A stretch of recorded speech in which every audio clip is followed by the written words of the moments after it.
ছেড়ে দেওয়ার মধ্যে সুখ আছে। আর মনে করেন কেউ আপনি গালি দিয়েছে, তো আপনি অনেস্ট, আপনি সৎ এবং আপনি কোনো অন্যায় করেনি, আপনি মাজলুম, তারপরে আল্লাহর সন্তুষ্টির জন্য ছেড়ে দিলে, আচ্ছা ছাক কিছু দিয়েছে বা ওকে কিছু বললাম না, ছেড়ে দেন। এই ছেড়ে দেওয়ার মধ্যে যে এত সুখ, এটা আপনি বুঝতে পারতেন না। এই সুখটা উপলব্ধি করেছেন স্বয়ং রাসূল সাল্লাল্লাহু আলাইহি ওয়াসাল্লাম। মক্কা বিজয়ের দিন ওই যে বহু মানুষ এসে কি বলেছিল, ভয়ে কাঁপছে যে রাসূল সাল্লাল্লাহু আলাইহি ওয়াসাল্লাম তাদেরকে আবার মৃত্যুদণ্ড দেন কিনা, আছে না? আল্লাহ নবী বললেন যে লা তাসরিবা আলাইকুমুল ইয়াউমা, তোমাদের উপর আজকে আমার কোনো অভিযোগ নাই, ওয়া আনতুমুত তুলাকা, তোমরা মুক্ত, যাও, ছেড়ে দিল। এটা শান্তি। ইউসুফ আলাইহিস সালামের ভাইরা কুয়াতে ফেলে দিয়েছিল না, সেখান থেকে মিশরের বাজারে, সেখান থেকে রাজপ্রাসাদে, সেখান থেকে জেলখানায়, জেলখানা থেকে রাষ্ট্র ক্ষমতায়। কি লাইফ ট্র্যাজেডি, লাইফের ট্র্যাজেডি দেখেছেন? এখন ইউসুফ আলাইহিস সালাম যখন শেষে ভাই থেকে চিনলেন, তিনি কি ভাইদের প্রতি প্রতিশোধ নিয়েছেন? বলেছেন যাও, মাফ করে দিলাম, ছেড়ে। এটাই শান্তি। আল্লাহর জন্য ত্যাগের মহিমার মধ্যে শান্তি আছে। আল্লাহ পাক আমাদেরকে ত্যাগ করার তৌফিক দান। তাই বলে সব জায়গায় আবার ত্যাগ করা যাবে না, এটাও মাথায় রাখতে হবে। বুঝতে পারছেন না কথা বলি? মনে করেন যে আপনার পরিবারে আপনার বোনকে কেউ টিস করেছে, না বুঝতে, ছেড়ে দিব? যা বাবা, তুই টিস করেছিস, যা, দিলাম, ছেড়ে। দেখো, মনে করেন যে কারো সমাজের মধ্যে কাউকে ধর্ষণ করা হচ্ছে, না বুঝতে, আর আমরা বলবো যে যাক, মানবতা দেখালাম, ছেড়ে দিলাম, ইসলাম তো মানবতা ধর্ম, যাও ছেড়ে দিলাম, বললাম হবে? সব জায়গায় ইসলাম মানবতা শেখায় নাই, কারণ কোন জায়গায় মানবতা না শেখানোটাই ফরজ। একজন চোরের উপর আপনি কি মানবতা দেখাবেন? একজন ধর্ষকের উপর আপনি কি মানবতা দেখাবেন যে আরো ধর্ষণ কর বাবা, যা, উৎসাহ দিবেন? একজন খুনি, আপনি কি তাকে মানবতা দেখাবেন? ফাঁসি দিবেন? তো এই যে কিছু মানুষ এখন বলে ইসলাম মানে শান্তি, আর শান্তি মানে শান্তির সুবাতাস, বলছেন ওরা। ওই যে ইসলাম থেকে বদর, উহুদ, খন্দক, খায়বার সব কাট করে ফেলছেন। এগুলো ইসলামে নাই। ইসলামে শুধু আছে সালাম, সালাম, আফসুস সালাম, খালি সালাম দিবা আর তোমরা কি করবো, খাবার খাওয়াবা, ব্যাস। আর ইসলামের যে আরো বড় বড় বিধানগুলো আছে, এগুলো পাশ কাটিয়ে এড়িয়ে যাবে। ইসলাম তো শান্তির ধর্ম। আর বাবা, শান্তি মানে কি? শান্তি মানে আল্লাহর বিধানগুলো মেনে নিয়ে আল্লাহর সামনে আত্মসমর্পণের মধ্য দিয়ে শান্তি অর্জন কর। এই হলো ইসলামের ডেফিনেশন। আল্লাহ পাক আমাদেরকে পূর্ণাঙ্গতা বোঝার তৌফিক দান করুন, আমিন। হ্যাঁ, যেটা বলছিলাম প্রিয় ভাইরা, অন্যের কষ্ট উপলব্ধি করে আমরা সারা বছর অন্যের স্বার্থকে অগ্রাধিকার দিব ইনশাআল্লাহ। যদি আমাদেরকে কেউ কষ্ট দেয়, আল্লাহর ওয়াস্তে মাফ করে দিবেন, তবে যেখানে মাফের কোনো সুযোগ নেই সেখানে মাফ করতে যায়। আল্লাহ পাক বোঝার তৌফিক দান। 4, রমাদান দিয়ে গেছে গরিবের কষ্ট উপলব্ধি করার মানসিকতা। যখন না খেয়েছিলাম তখন গরিবের কষ্ট বুঝি নাই। না খেয়ে থাকলে কেমন লাগে, পানি না পান করতে পারলে কেমন লাগে। হ্যাঁ, এটা আল্লাহ পাক কেন দিয়েছেন? যাতে করে আমরা সমাজের এই দুস্থ মানুষগুলোর কষ্ট বুঝতে পারি। আল্লাহ পাক সারা বছর আমাদেরকে গরিবের সেবা করার তৌফিক দান। আর এখন গরিবের রক্ত খুব চুষে খাওয়া হয়, তাই না ভাই? গরিবের রক্ত চোষা একটা সমাজ চলতেছে, আর রক্ত চোষা একটা অর্থনীতি চলতেছে। এই অর্থনীতির জনক বাংলার মাটিতে না, এই অর্থনীতির জনক পশ্চিমের। এটা সারা বিশ্বে ফর্ম করা হয়েছে। এর মধ্য দিয়ে গরিবের রক্তকারী চুষতে থাকবে। কারা চুষবে? পুঁজিবাদীরা। কারা চুষবে? এটা আবার কি? কোনো ওয়াজে তো শুনি নাই পুঁজিবাদ আবার কি জিনিস। এটাকে ক্যাপিটালিজম বলে। পুঁজিবাদ মানে সমাজের একটা অংশের মানুষের কাছে ধন সম্পদ কক্ষীভূত হবে, বাকিরা আস্তে আস্তে গরিব হতে থাকবে দিন দিন। এটা হচ্ছে কিনা? সমাজে এই স্তরবিন্যাসটা বাড়ছে কিনা? এই তো ঢাকা শহরে গিয়ে দেখেন না, বড় বড় কিছু জায়গা, গুলশান, বনানী, বাড়িধারা, এই বসুন্ধরা, দেখবেন খালি টলেস্ট বিল্ডিং, প্রতিযোগিতা। আর একটা বড় অংশ দেখবেন খালি বস্তি। এই যে দেখছেন তারতম্য, দেখছেন? এটা সারা বিশ্বে হচ্ছে সুদের কারণে। কিসের কারণে ভাই? 1 নম্বর সুদের কারণে, 2 নম্বর দুর্নীতির কারণে, 3 নম্বর হচ্ছে এই যে বোগাস একটা মনিটরি সিস্টেম চলছে, এর কারণে। এটা বোঝেন খুব ভালোই যে কি দিতে হবে? খাদ্যদ্রব্য দিতে হবে, দিরহাম দেওয়া যাবে না, ফেতরা, তাই না ভাই? এটা তো খুব ভালোই বোঝেন। তো নবী সাল্লাল্লাহু আলাইহি ওয়াসাল্লাম যে গোল্ড দিনার আর সিলভার দিরহাম ইউজ করতেন, আপনি এখন কাগজের টাকা ইউজ করেন কেন? বলেন এখন কথা বলেন। এটা তো খুব ভালোই বুঝলেন যে খাদ্যদ্রব্য দিয়ে ফেতরা দিব। খাদ্য দিয়েছেন নবী, খাদ্যই দিব। চাল দিয়েছেন, চা, খেজুর, কিসমিস। তাহলে নবী তো দিনার আর দিরহাম ইউজ করেছেন, তা আপনি এখন কাগজের টাকা ইউজ করেন কেন? আমি যে 5-10 বছর আগে বলছিলাম যে এই সিস্টেমটার মধ্যে সমস্যা আছে, তখন তো খারেজি মানলেন ফতোয়া। এখন এতটুকু বুদ্ধি মাথায় আসে না? দিনার দিরহাম এটাই ইসলামিক কারেন্সি। আমরা যেগুলো চালাচ্ছি এগুলো ইসলামিক কারেন্সি নয়। কিন্তু পুরো বৈশ্বিক প্রেক্ষাপটে আমরা মানতে বাধ্য হচ্ছি। ইসলামিক খেলাফত, ইসলামিক পলিটিক্যাল ভিউ, কিন্তু সারা বিশ্বে খেলাফত নাই, আমরা মানতে বাধ্য হচ্ছি। ডেমোক্রেসি, সেকুলারিজম মানতে বাধ্য হচ্ছি। এটা বাধ্য হয়ে আমরা করছি, কিন্তু তাই বলে তো ইসলামিক জিনিস আর অন ইসলামিক জিনিস একাকার হয়ে যায় নাই, হয়ে গেছে। পর্দা, শরিয়া পর্দা পুরো উপর থেকে প্রতিষ্ঠা নাই, অনেকেই বেপর্দায় চলছে। আমরা তো বেপর্দা সমাজে চলতে বাধ্য হচ্ছে না? হচ্ছে কিনা? এটা বাধ্য হয়ে আমরা করছি, কিন্তু কেউ কি মেনে নিয়েছে এটা? এই ইন্টেলেকচুয়াল ল্যাকিংস এর কারণেই তো আজকে এই অবস্থা। প্রিয় ভাইরা, বোঝার চেষ্টা করেন গভীর থেকে। রমাদান মাস গরিবের কষ্ট উপলব্ধির মাস ছিল। আল্লাহ পাক আমাদের সবাইকে গরিবের কষ্ট বোঝার তৌফিক দান করুন। আর আল্লাহর ওয়াস্তে চেষ্টা করবেন গরিব মানুষের খাওয়ানোর, এতিমের দায়িত্ব নেয়ার। প্রত্যেকটা এলাকায় এলাকায় এতিমখানা গড়ে তোলেন, এতিমদেরকে ফ্রি পড়াশোনার ব্যবস্থা করেন, তাদেরকে কোরআন শেখান, তাদের পিছনে টাকা ইনভেস্ট করেন, তাদের মাথায় হাত বোলান। আল্লাহ রহম করবে ইনশাআল্লাহ, আল্লাহ তৌফিক দান করে দেবেন। এরপরে রমজান শিখিয়ে গেছে আমাদেরকে 5 নাম্বার। বেশি লম্বা করবো না, আমি আপনাদেরকে বিরক্ত করতে যাচ্ছি না, আমি 10টা পয়েন্ট বলছি। 5 নাম্বারটা দেখুন, এর মনোযোগ দেন, এটা খুব ইম্পর্টেন্ট। রমজান দিয়ে গেছে কোরআন। রমজান কি দিয়ে গেছে ভাই? এটাই তো সবচেয়ে বড় কথা নাকি রমজানের সবচেয়ে বড় কথা কি? এই মাসে কি হয়েছে? কোরআন নাজিল হয়েছে। তো রমজান মাস চলে গেছে, কি আমরা কি কোরআনটাকে এখন বন্ধ করে রেখে দিব ভাই? রমাদান মাসে কারা কারা কোরআন খতম করেছেন হাত তোলেন দেখি। সুবহানাল্লাহ, মাত্রই কয়জন? রমাদান মাসে কোরআন খতম করেছেন কারা কারা? অন্তত একবার। আল্লাহু আকবার। আল্লাহ আমাদেরকে মাফ করুন না, আমিন। আল্লাহ আমাদেরকে মাফ করুন না। আমি খুবই হতাশ হলাম। রমাদান মাসে কোরআন অন্তত একটা বার তো খতম করা উচিত ছিল নাকি ভাই? আচ্ছা, রমজানের সম রাখেন কেন জানেন? রমজান মাসে কোরআন নাজিল হয়েছে, এটা রমজানের সম্মান। আল্লাহ পাক বলেন নাই শাহরুর রমাদান আল্লাযী উনজিলা ফীহিল কুরআন? আল্লাহ পাক বলেন নাই রমজান সেই মাস যেই মাসে কোরআন নাজিল হয়েছে? ইন্না আনজালনাহু ফী লাইলাতিল কদর, কদরের রাতে আমি কোরআন নাজিল করেছি। তাহলে রমাদান মাসে কোরআন পেয়েও যারা কোরআন পড়লো না, বুঝলো না, খতম করলো না, আমি তাদের জন্য আফসোস ছাড়া কিচ্ছু করতে পারছি না। আচ্ছা যাই হোক, যা করেছেন তওবা করা যাবে তো ইনশাআল্লাহ? আমার সাথে বলেন আস্তাগফিরুল্লাহ আল্লাযী লা ইলাহা ইল্লা হুয়াল হাইয়ুল কাইয়্যুম ওয়া আতুবু ইলাইহি। আল্লাহ আমাদের সবাইকে কোরআন তেলাওয়াত করার তৌফিক দান করুন, সবাইকে কোরআন তেলাওয়াত শেখার তৌফিক দান করো। আর ভাই, যোগ্যতা অর্জন করে তো দিনের কাজ করতে হবে, আগে তো কোরআন তেলাওয়াত করা শিখতে হবে নাকি? আল্লাহ পাক সবাইকে কোরআন তেলাওয়াত শেখার তৌফিক দান করো, কোরআনের তাফসীরগুলো পড়ার তৌফিক দান করো। আল্লাহ পাক প্রতি মাসে কমপক্ষে একবার করে কোরআন খতম করার তৌফিক দান। আল্লাহর রাসূল রমজান মাসে কোরআন এক খতম করতেন। জিবরাইল আলাইহিস সালাম আসতেন, তিনি পড়তেন, তিনি শুনতেন, তিনি পড়তেন, তিনি শুনতেন। এভাবে তারা প্রতি রমাদানে কোরআন খতম করতেন কিনা? তার মানে মাসে কোরআন খতম করা রাসূলের সুন্নাত না? আমরা কি এই সুন্নাতটা জীবিত করতে পারবো না ইনশাআল্লাহ? প্রত্যেক দিনে এক পারা করে পড়লেই হয়ে যায়।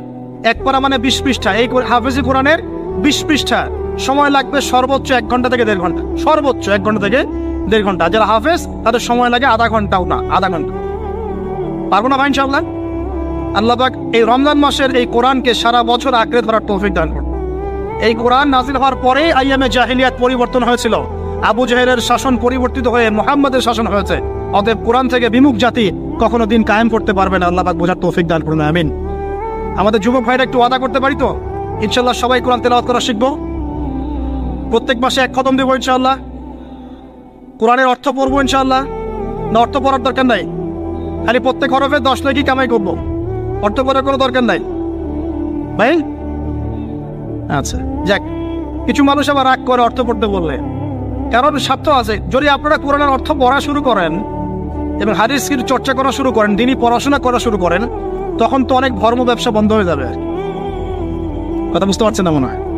আপনারা যদি শিক্ষিত হওয়া শুরু করেন, কোরআনের A to Z অর্থ পড়া শেষ করেন, হাদিসগুলো পড়া শুরু করেন, ওলামায়ে কেরামের সাথে পরামর্শ করে বইপত্র পড়া শুরু করেন, হ্যাঁ, বিভিন্ন ইসলামিক কোর্সগুলো করতে থাকেন, আস্তে আস্তে আপনার যোগ্যতা বাড়বে। তখন তো আপনি কি করবেন না? ধর্মের নামে বিভ্রান্ত হতে চাইবেন না। অনেকের তখন ধর্ম ব্যবসাটা কি হবে? বন্ধ হয়ে যাবে। অতএব এই কারণে অনেকে চায় না যে মানুষ কোরআনের অর্থ বুঝুক। আমি আমার মন থেকে আপনাদেরকে রিকোয়েস্ট করছি, সবাই কোরআনের অর্থটা পড়ার চেষ্টা করেন। পারা যাবেন ইনশাআল্লাহ ভাই? আল্লাহ আমাকে তৌফিক দেখ, আপনাদের সবাইকে তৌফিক দান। আর কমপক্ষে দিনে 1 পারা করে কোরআন তেলাওয়াত করবেন। আল্লাহ মা বোনদেরকে তৌফিক দেখ, আপনাদের সবাইকে তৌফিক দান। এটা হলো 5 নাম্বার। 6 লাইলাতুল কদর মনে আছে? কোন দশকে ছিল? আচ্ছা, কি মনে হয় আপনাদের এবার কদর কততম রাতে ছিল? কি মনে হয় বলেন তো, কে কি বলেন? বেজর তো জানি, কার কার মনে হয় 21 ছিল? কার মনে হয় 23, 27, 29? কার কার কি মনে হয়? আমি আমার জীবনে, এবার আমি আমার অভিজ্ঞতা বলি, আমার জীবনে এইরকম রমাদান আমি কখনো কাটাই নাই। আমার কাছে মনে হয়েছে এই রমজানেও আল্লাহ আমাদের প্রতি নারাজ হয়ে আছে। পুরো রমজান চলে যাচ্ছে, বৃষ্টি হচ্ছে না, এই সামান্য একটু বৃষ্টি, অথচ রমজান মাস আসার আগেই পরিবেশ ঠান্ডা হয়ে যেত না? আগে রমজান মাসে কন্টিনিউসলি বৃষ্টি হতো, স্পেশালি শেষের দশকে অনেক বৃষ্টি হতো, এবং বৃষ্টি ছিল একটা আলামত যেটা দেখে আমরা চিনতে পারতাম যেটা কদরের রাত হতে পারে। এবার চেনাই যাচ্ছে না, খেয়াল করে দেখেন নাই? গরম, আর আমরা তো ঢাকা ছিলাম, গরমের তীব্রতায় থাকা যাচ্ছে না, এসি থেকে বাইরে বেরিয়ে হওয়া যাচ্ছে না। আল্লাহ পাক নারাজ, ইস্তেসকার দোয়া করা হচ্ছে, বৃষ্টি হচ্ছে না। চিন্তা করতে পারেন? আর এমনও যুগ ছিল যে ওলামায়ে কেরাম, মানে দ্বীনের যারা রিপ্রেজেন্টেটিভ, আলেম ওলামা, মুত্তাকি পরহেজগার ব্যক্তিরা আনাচে কানাচে দোয়া করতো, সাথে সাথে বৃষ্টি নামা শুরু হতো। আমরা ছিল না? শোনেন, কেন হচ্ছে না? কারণ আমরা হয়তোবা এখনো সেই পর্যায়ের তাকওয়া, সেই পর্যায়ের আল্লাহ ভীতি এখনো অর্জন করতে পারি নাই, যে আমরা দোয়া করলেই সাথে সাথে কবুল হয়ে যায়। হয়তোবা আমাদের ভিতরে অনেক ত্রুটি আছে, এই ত্রুটিগুলো আগে দূর করতে হবে, আল্লাহ পাক তৌফিক দান করুন। আর আমার মনে হয় এমন অনেক মানুষ এই বাংলার জমিনে আছেন যারা যদি এই নামাজের সুযোগ পেতেন তাহলে তারা দোয়া করার সাথে সাথেই বৃষ্টি বর্ষণ, কিন্তু তারা সুযোগ পাচ্ছেন না। এই একজন ছেলে বুঝতে পারছে কথার অর্থটা কি। এমন বহু মানুষ বাংলার মাটিতে আছে, হয় তারা যদি সুযোগ পেত নামাজটা পড়ার, হয়তো বা বৃষ্টি হতো। নাই বুঝলেন, একটু লেটে বোঝেন। আচ্ছা, বাংলাতে এমন অনেক মানুষ আছে যারা নীরবে নিভৃতে তাহাজ্জুদে আল্লাহর কাছে এত কান্নাকাটি করে, এত আমল করে, এত পরহেজগার মানুষ, তাদের দোয়ার বদৌলতে অনেক কিছু হয়। এটা আপনার বিশ্বাস করেন? বিশ্বাস করতে হয়। আল্লাহ পাকের এই বান্দারা দুনিয়াতে আছে বলেই বহু কিছু হয়। আল্লাহর অনেক আযাব গজব আল্লাহ পাক উঠিয়ে নেন। আর এখন যে অবস্থা হয়েছে, আমরা সবাই, বেশিরভাগই, আমরা সবাই বলবো না, বেশিরভাগই আমরা সুবিধাবাদী মুসলিম হওয়ার চেষ্টা করছি। ইসলামের যে অংশগুলো পালন করলে খুব মজা লাগে এগুলো আমরা পালন করতে চাই, যেগুলো পালন করলে সমস্যা হতে পারে আমরা গায়ে দাগ লাগতে দিতে চাই না। মানে আমি চলবো ঠিক, গায়ে যেন একটা আচরণ না লাগে, কেউ ভালো মন্দ না বলে, গালিগালাজ না করে, সুন্দরের মতো চলবো আর কি। অথচ এই সুন্নত নবী সাল্লাল্লাহু আলাইহি ওয়াসাল্লামের তাকদীরেও জোটে নাই। বুঝেছে? বুঝতে হবে। আল্লাহ পাক আমাদের সবাইকে পরিপূর্ণ কোরআন সুন্নাহ ফলো করার তৌফিক দান করুন, আমিন। এই লাইলাতুল কদর নিয়ে কথা বলছিলাম, এটা পাওয়ার জন্য ইতিকাফ করেছিলাম কিনা? অনেকে করেছেন। রাত জেগেছেন কিনা? এই যে রাত্রি জাগরণ করার যে ব্যাপারটা, এটা কি রমজানের শিক্ষা? রমজানের ছেড়ে যাওয়া একটা চেতনা কেমন? রাত জাগরণের মধ্য দিয়ে আল্লাহকে পাওয়া যায়। তারাবি পড়েছেন, তাহাজ্জুদ পড়েছেন না? এই তাহাজ্জুদে আপনি আল্লাহর কাছে চেয়েছেন, দোয়া করেছেন, আল্লাহকে ডেকেছেন, জিকির করেছেন, তখন আল্লাহর সাথে আপনার একটা গভীর সম্পর্ক ছিল না?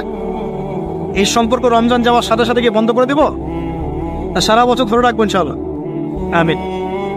আচ্ছা, 7 নম্বর ভাই, রমাদানে আল্লাহ রাব্বুল আলামিন আমাদের অনেককেই কিন্তু তারাবি পড়ার তৌফিক দিয়েছেন, দেন নাই? এখন তারাবি এবং নামাজের বিষয়টা কেমন ছিল? আমরা একটা ঐক্যবদ্ধভাবে কাজ করেছি না? একসাথে সবাই মিলে তারাবি পড়েছি, একসাথে আমরা সালাত পড়েছি। এই রমজানের এই যে ঐক্যের শিক্ষাটা, এই শিক্ষাটা কিন্তু রমজান চলে যাওয়ার সাথে সাথেই আমরা আবার বিভক্ত হওয়া শুরু করি। আমরা এই তারাবি, সালাত, জামাতের সালাত, সাদাকাতুল ফিতর, ঈদের জামাত, এগুলোর মধ্যে একটা শিক্ষা নিব, সেটা হলো ঐক্যের চেতনা। কিসের চেতনা ভাই? আমরা সমাজের মধ্যে একটা ঐক্য নিয়ে আসার চেষ্টা করবো। আল্লাহ পাক তৌফিক এনায়েত করুন, বলি আমিন। 8 নম্বর, রমজান মাসে আমরা যাকাত দিয়েছি অনেকে, সাদাকাও করেছেন অনেকে। দান সাদাকা বেশি বেশি করেছেন, যাকাত দিয়েছেন, সাদাকাতুল ফিতর দিয়েছেন, মাশাআল্লাহ।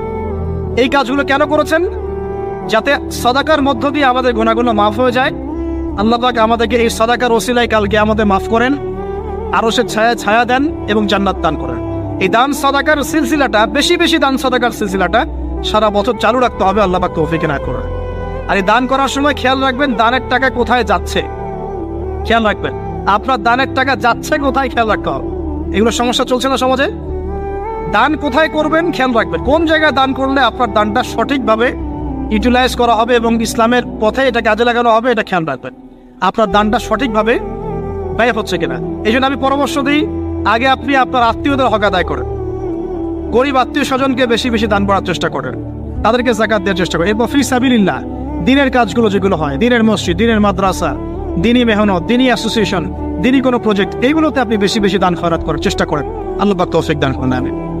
8 নম্বর 9, তারাবি, তাহাজ্জুদ নামাজ, এগুলো আমাদেরকে ঐক্যের চেতনা শিখিয়েছে। আমরা শাওয়াল মাস আসার সাথে সাথে যেন এগুলো ভুলে না যাই। এবং ওই যে প্রথমে বলেছিলাম যে রমাদান মাসে কেবলা পরিবর্তন হয়েছে, একটা নতুন জাতির উত্থান ঘটেছে, মানে ইহুদি খ্রিস্টান জাতির সাথে আমরা বিচ্ছেদ ঘোষণা করেছি। এখন সারা বছর আমরা যেন তাদের কৃষ্টি কালচার এগুলো ফলো করা শুরু না করি। কেবলা পরিবর্তনটা মানে কি? মানে ওদের সাথে আমরা চলবো না, আমরা নতুন কেবলা নিয়ে এসেছি, নতুন জাতি আমাদের। এখন আমরা কি আমাদের জীবনের বিভিন্ন ক্ষেত্রে আমরা কি ওদের আদর্শ, ওদের নীতি, ওদের রীতি এগুলো ফলো করতে পারি? পারি না। যদি কেউ করি তাহলে কেবলা পরিবর্তন অর্থ আমরা বুঝতে পারি নাই।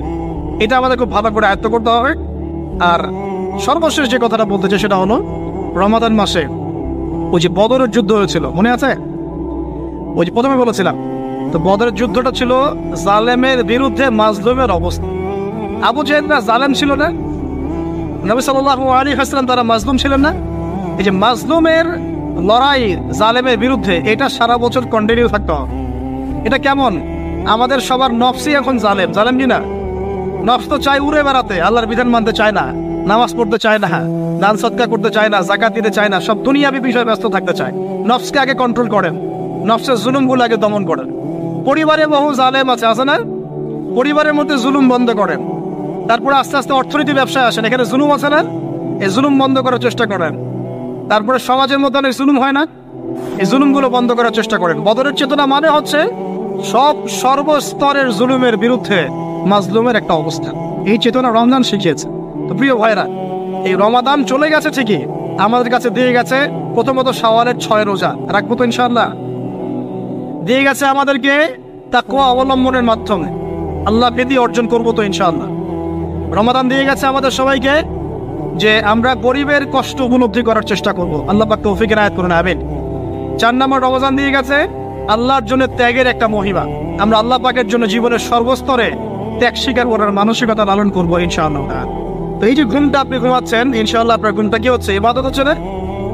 আলহামদুলিল্লাহ। আলেম যারা, তাদের ঘুমও ইবাদত।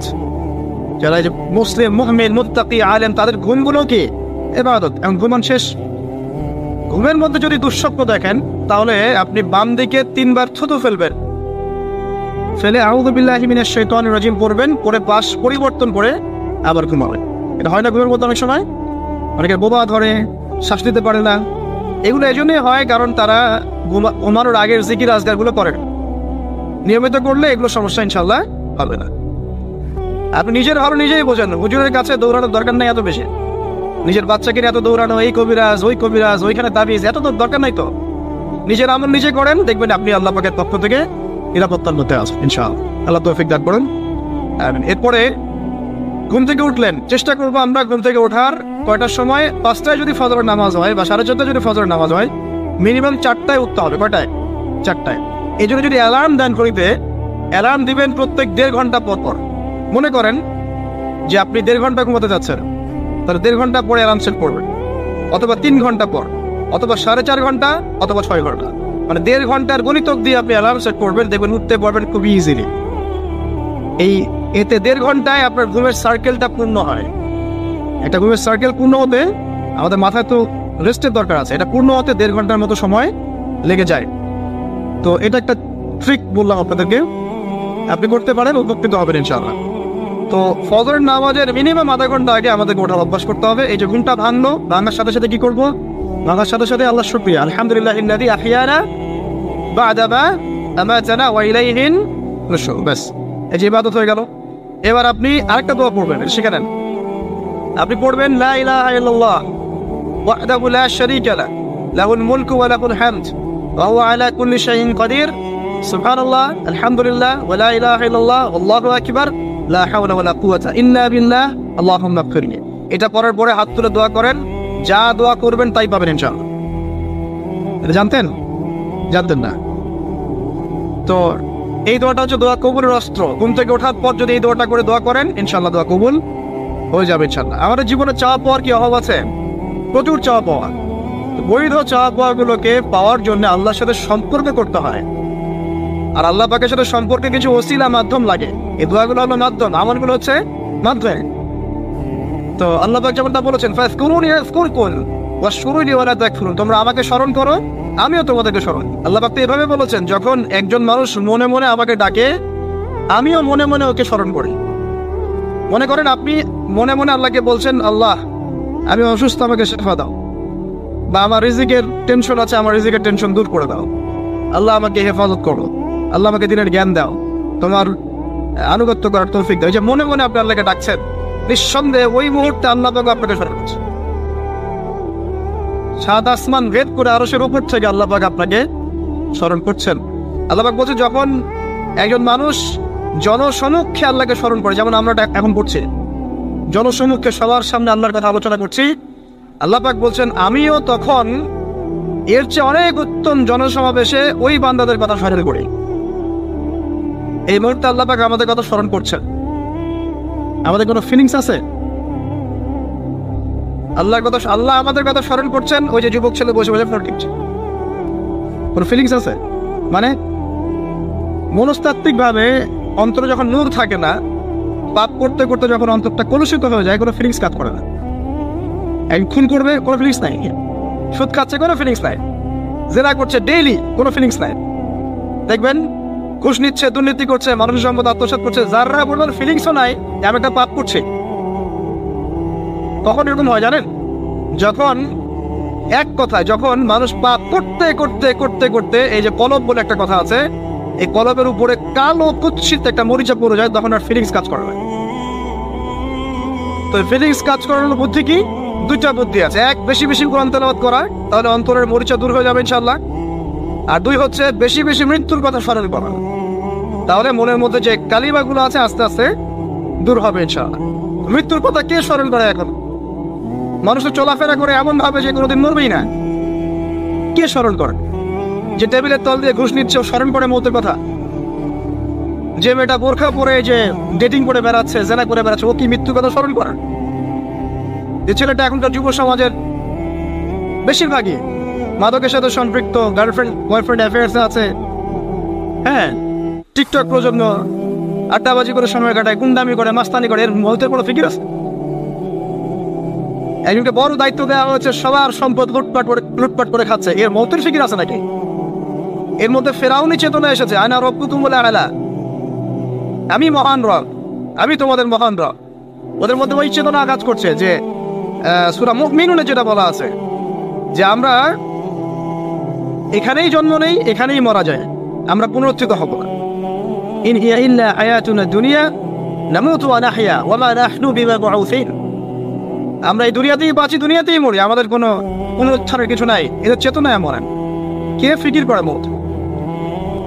অথচ আপনি দেখছেন যে প্রতিনিয়তই কোনো কারণ ছাড়াই মানুষ নাই, কোনো কারণ লাগে না। এখন তো কারণ ব্যাখ্যা করতে আমরা পছন্দ করি, এই কারণে ওইটা হয়েছে, ওই কারণে এটা হয়েছে।